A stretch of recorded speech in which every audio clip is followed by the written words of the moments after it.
Hello everyone, ನಾವು ನಿಮ್ಮ cinema ಹುಚ್ಚರು. ಸೊ ಇವತ್ತಿನ ಸಿನಿಮಾ ಬಂದು second case of Seetharam. One word ಅಲ್ಲಿ ಈ ಮೂವಿ ನಂಗೆ ಹೆಂಗ್ ಅನ್ಸ್ತು ಅಂದ್ರೆ, ನಂಗೆ ಸಖತ್ ಇಷ್ಟ ಆಯ್ತು. ಒಳ್ಳೆ ಕ್ರೈಮ್ ಥ್ರಿಲ್ಲರ್.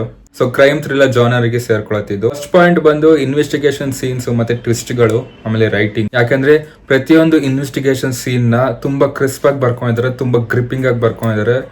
ಎಲ್ಲೂ ಕೂಡ ನಿಮ್ಗೆ ವೇಸ್ಟ್ ಸೀನ್ ಅಂತ ಎಲ್ಲೂ ಅನ್ಸೋದಿಲ್ಲ. ಅಷ್ಟು ಚೆನ್ನಾಗಿ ಬರ್ಕೊಂಡಿದ್ದಾರೆ ಅಂತ ಹೇಳ್ತೀನಿ. ಆ ಟ್ವಿಸ್ಟ್ಗಳು ಅಷ್ಟೇ, ನಿಮ್ಗೆ ಬಂದಾಗ ನಿಮ್ಮ ಮೈಂಡ್ ಬ್ಲೋ ಆಗಿ ಹೋಗ್ಬಿಡುತ್ತೆ. ಅಷ್ಟು ಸಖತ್ತಾಗಿ ಟ್ವಿಸ್ಟ್ಗಳು ಬರ್ಕೊಂಡಿದ್ದಾರೆ. ಅದು ಇಲ್ಲಿ ಸ್ಕ್ರೀನ್ ಪ್ಲೇ ಎಷ್ಟು ಚೆನ್ನಾಗಿ ವರ್ಕ್ ಆಗಿದೆ ಅಂದ್ರೆ, ಫಸ್ಟ್ ಇಂದ ಕೊನೆವರೆಗೂ ನಿಮ್ಗೆ ಒಬ್ರು ಸಸ್ಪೆಕ್ಟ್ ಅಂತ ಅನ್ಕೋತಾ ಇರ್ತೀವಿ. 2-3 ಅಂತ ಅನ್ಕೋತೀವಿ ಆಕ್ಚುಲಿ. ಆಗ ಕೊನೆಯಲ್ಲಿ ಇನ್ನೇನ್ ಬೇರೆ ಏನೋ ಇರುತ್ತೆ. ಅದನ್ನಂತೂ ಸಕ್ಕ ಬ್ರಿಲಿಯಂಟ್ ಆಗಿ ಬರ್ಕೊಂಡಿದ್ದಾರೆ. ಸೊ ಇದು ಸೆಕೆಂಡ್ ಪಾಯಿಂಟ್ ಬಂದು, ಇದ್ರ ರನ್ ಟೈಮು ಬರೀ 2 hours ಇದೆ. ಸೊ ಎಲ್ಲಿ ಕೂಡ ಬೋರ್ ಆಗಲ್ಲ. ಸೊ ಇನ್ವೆಸ್ಟಿಗೇಷನ್ ಥ್ರಿಲ್ಲರ್ಗೆ ಇರುವಂತ ರನ್ ಟೈಮ್ ಕರೆಕ್ಟ್ ಆಗಿದೆ.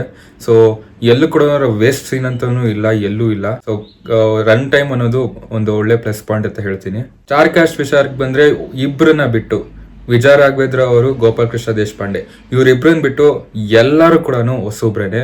ಹಾಗಂತ ಹೊಸೊಬ್ರು ಆಕ್ಟ್ ಮಾಡ್ತಾರೆ ಅಂತ ನಮ್ಗೆ ಎಲ್ಲೂ ಅನ್ಸೋದಿಲ್ಲ. ಆ ತರ ನ್ಯಾಚುರಲ್ ಆಕ್ಟಿಂಗ್ ನ ತಂದ್ಕೊಟ್ಟಿದ್ದಾರೆ. ತುಂಬಾ ಚೆನ್ನಾಗಿದೆ. ಅಂಡ್ ಎಲ್ಲಾರು ಕೂಡ ಅವರ ಕೊಟ್ಟಿರೋ ಪಾತ್ರಕ್ಕೆ ನ್ಯಾಯ ಕೊಟ್ಟಿದ್ದಾರೆ ಅಂತ ಹೇಳ್ತೀನಿ. ವಿಜಯ ರಾಘವೇಂದ್ರ ಅವರು ಅಷ್ಟೇ, ಅವ್ರು ಕೂಡ ಪೊಲೀಸ್ ಆಫರ್ ಪಾತ್ರದಲ್ಲಿ ತುಂಬಾ ಚೆನ್ನಾಗಿ ಆಕ್ಟಿಂಗ್ ಮಾಡಿದ್ದಾರೆ. ಗೋಪಾಲ್ ಕೃಷ್ಣ ದೇಶಪಾಂಡೆ ಇವ್ರ ಬಗ್ಗೆ ಏನಂತ ಹೇಳಿ. ಸಸ್ಪೆನ್ಸ್ ಥ್ರಿಲ್ಲರ್ ಮೂವಿಗಳಲ್ಲಿ ಇವ್ರು ಇಲ್ಲ ಅಂದ್ರೆ ಆ ಮೂವಿ ಇನ್ಕಂಪ್ಲೀಟ್ ಅಂತ ಹೇಳ್ತೀನಿ. ಯಾಕಂದ್ರೆ ಆಲ್ಮೋಸ್ಟ್ ನೀವು ಕನ್ನಡದಲ್ಲಿ ಇರುವಂತ ಸಸ್ಪೆನ್ಸ್ ಥ್ರಿಲ್ಲರ್ ಮೂವಿಗಳೆಲ್ಲೂ ಇವ್ರು ಇದ್ದಾರೆ. ಪ್ರೊಡಕ್ಷನ್ ವ್ಯಾಲ್ಯೂ ಡೀಸೆಂಟ್ ಆಗಿದೆ. ಕ್ಯಾಮ್ರಾ ವರ್ಕ್ ಆಗ್ಲಿ, ಎಡಿಟಿಂಗ್ ಆಗ್ಲಿ ತುಂಬಾ ಡೀಸೆಂಟ್ ಆಗಿದೆ.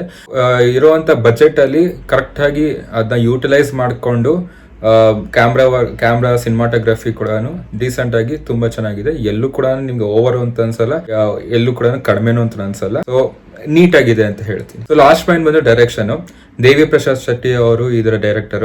ಈ ಹಿಂದೆ ಸೀತಾರಾಮ್ ಬಿನಾಯ್ ಮತ್ತೆ ಕೇಸ್ ಆಫ್ ಕೊಂಡನ ಈ ಮೂವಿನ ಡೈರೆಕ್ಟ್ ಮಾಡಿದ್ರು. ಆ 2 ಮೂವಿ ಕಂಪೇರ್ ಮಾಡಿದ್ರೆ ಈ ಮೂವಿ 10 ಪಟ್ಟಿದೆ ಹೇಳ್ಬೇಕಂದ್ರೆ. ಯಾಕಂದ್ರೆ ಆ 2 ಮೂವಿ ನಂಗೆ ಡೀಸೆಂಟ್ ಅಂತ ಅನ್ಸುತ್ತೆ. ಸೀತಾರಾಮ್ ಬಿನಾಯ್ ಒಂದು ಒಳ್ಳೆ ಥ್ರಿಲ್ಲರ್, ಕೇಸ್ ಆಫ್ ಕೊಂಡನ ಒಂದು ಡೀಸೆಂಟ್ ವಾಚ್ ಅಂತ ಅನ್ಸುತ್ತೆ ನನಗೆ. ಬಟ್ ಅದೆರಡಕ್ಕೂ ಕಂಪೇರ್ ಮಾಡಿದ್ರೆ, ಇವಾಗ ಬಂದಿದೆಲ್ಲ ಸೆಕೆಂಡ್ ಕೇಸ್ ಆಫ್ ಸೀತಾರಾಮ್, ಈ ಮೂವಿ ಅದೆರಡಕ್ಕೂ ಕಂಪೇರ್ ಮಾಡಿದ್ರೆ ಬ್ರಿಲಿಯಂಟ್ ವರ್ಕ್ ಅಂತ ಹೇಳ್ತೀನಿ. ಡೈರೆಕ್ಷನ್ ವಿಚಾರಲಾಗ್ಲಿ, ಸ್ಟೋರಿ ವಿಚಾರಲಾಗ್ಲಿ, ಟ್ವಿಸ್ಟ್ ಗಳ ವಿಚಾರಲಾಗ್ಲಿ, ಲಾಜಿಕ್ ವಿಚಾರಲಾಗ್ಲಿ, ರೈಟಿಂಗ್ ವಿಚಾರಲಾಗ್ಲಿ ತುಂಬಾ ಚೆನ್ನಾಗಿ ಬ್ರಿಲಿಯಂಟ್ ಆಗಿ ಬರ್ಕೊಂಡಿದ್ದಾರೆ ಅಂತ ಹೇಳ್ತೀನಿ.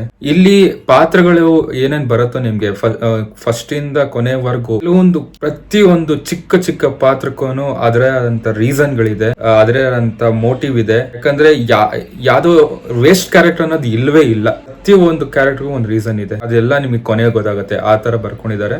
ಅದು ಬ್ರಿಲಿಯಂಟ್ ಅಂತ ಹೇಳ್ತೀನಿ. ಆಮೇಲೆ ಸೈಕೋ ಕಿಲ್ಲರ್ ಅಷ್ಟೇ. ಆದ್ರೆ ಅವರ ಮನಸ್ಥಿತಿ ಏನು, ಅವರ ಮೋಟಿವ್ ಏನು, ಅವ್ರು ಏನಕ್ಕೆ ಹಂಗಿರುತ್ತೆ, ಅವ್ರು ಏನಕ್ಕೆ ಹಂಗ ಆಗ್ತಾರೆ, ಅವ್ರು ಏನಕ್ಕೆ ಅವ್ರು ಹಂಗ ಆಡ್ತಾರೆ ಅನ್ನೋ ಪ್ರತಿಯೊಂದನ್ನು ಚೆನ್ನಾಗಿ ತೋರ್ಸ್ಕೊಟ್ಟಿದ್ದಾರೆ. ಸೊ ಮೈನಸ್ ವಿಚಾರಕ್ಕೆ ಬಂದ್ರೆ, ಮೈನಸ್ ಪಾಯಿಂಟ್ಸ್ ವಿಚಾರಕ್ಕೆ ಬಂದ್ರೆ, ದೇಹರಣೆ ನನಗೆ ಇನ್ನೊಂದ್ಸರಿ ನೋಡಿದ್ರು ಕೂಡ ಇನ್ನೊಂದು ಅದು ಮೈನಸ್ ಪಾಯಿಂಟ್, ಮೇಜರ್ ಆಗಿ ಇರುವಂತ ಮೈನಸ್ ಪಾಯಿಂಟ್ ಯಾವ್ದು ಇಲ್ಲ.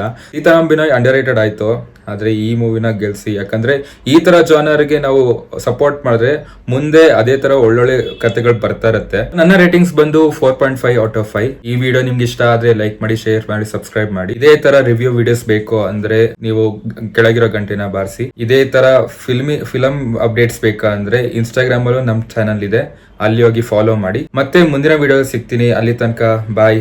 Signing off cinema ಹುಚ್ಚರು.